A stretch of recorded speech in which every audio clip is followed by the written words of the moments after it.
आखिरकार कन्हैया जी ने क्या बोल दिया जो बीजेपी के नेता में दल बदलू में पूरा सन्नाटा सा मचल गया। सो देखिए इस वीडियो को, आगे देखिए, पहले सुनिए कन्हैया जी का भाषण, फिर कमेंट में जरूर बताइए। मोदी जी, आप बुढ़ा गए हैं, हम नहीं बुढ़ाए हैं। बादाम खाया कीजिए, अखरोट खाया कीजिए, दिमाग तेज हो जाएगा आपका। आपने कहा था कि हमको वोट दो, हमको प्रधानमंत्री बनाओ तो हम सबके खाते में 15 लाख रुपया पहुंचाएंगे।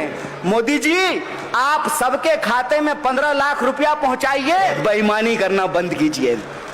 दुनिया का कोई ऐसा देश नहीं है जहां पर प्रधानमंत्री वास्को डी गामा की तरह चक्कर लगा करके नहीं आए हैं। आए हैं कि नहीं आए हैं? समझ में नहीं आता है कि प्रधानमंत्री हैं कि विदेश मंत्री हैं। पूरी दुनिया का चक्कर लगा लिए हैं। ये बढ़िया बढ़िया व्यंजन जा करके खा रहे हैं पूरे देश में, बढ़िया बढ़िया फैंसी ड्रेस पहनते हैं। और मजेदार बात देखिए कि अपने साथ अपनी जो गोदी मीडिया है उसको भी प्लेन में बिठा करके नहीं ले जाते हैं।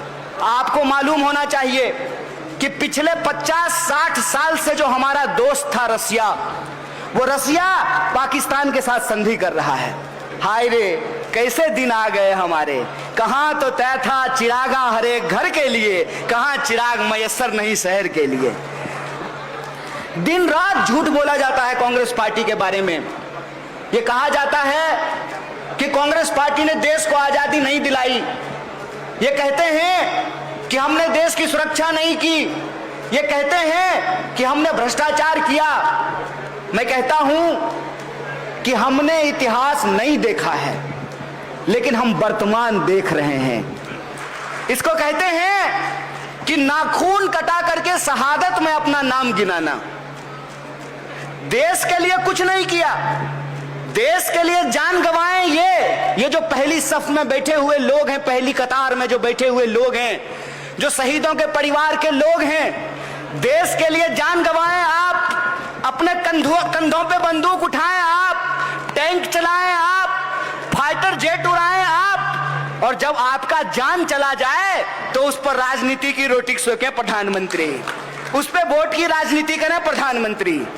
तो मैं भी गृह मंत्री से पूछना चाहता हूं, मंत्री जी, आपका बेटा आईपीएल खेलता है और हमारे परिवार के बच्चे बंदूक लेकर के जो है फौज में जाते हैं, सीमा पे जाकर के सुरक्षा का काम करते हैं, देश की रक्षा का काम करते हैं। तो आपका बेटा आईपीएल में टीम बनाएगा और हम देश की सुरक्षा करेंगे, और देश की सुरक्षा की चूक होगी तो उसकी जिम्मेवारी आप नहीं लेंगे।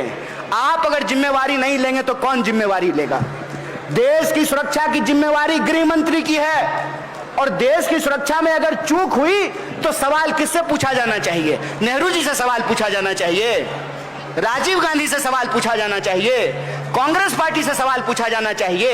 140 करोड़ का देश, जिस देश के पास परमाणु बम हो, जो देश चांद पर पहुंच गया हो, जो देश कंप्यूटर बना रहा हो, जो देश टैंक बना रहा हो, जिस देश के किसान जाड़ा गर्मी बरसात चारों महीने अपने पसीने से, अपने खून से इस देश की मिट्टी को सींचता हो, फसल उगाता हो, हम दुनिया को खाना खिलाने वाले देश बन चुके हैं। उस देश को अमेरिका का बात सुनने का क्या जरूरत है?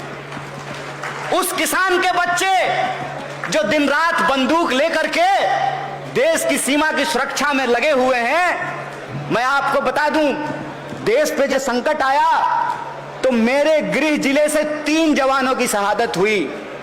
भाजपा के प्रवक्ता टीवी पे आकर के जब हमसे सवाल पूछते हैं, कहते हैं कि कांग्रेस पार्टी की देशभक्ति क्या है, तो हमने पलट करके उनसे सिर्फ एक सवाल पूछ दिया था, यहां आकर के गोल गोल टीवी पर भाषण देते हो, तुम बताओ कि तुम्हारे घर में सेना से कितने लोग काम करते हैं? हमारे घर में 16 लोग सेना की नौकरी करते हैं, हम सेना के शहीद के परिवार से आते हैं।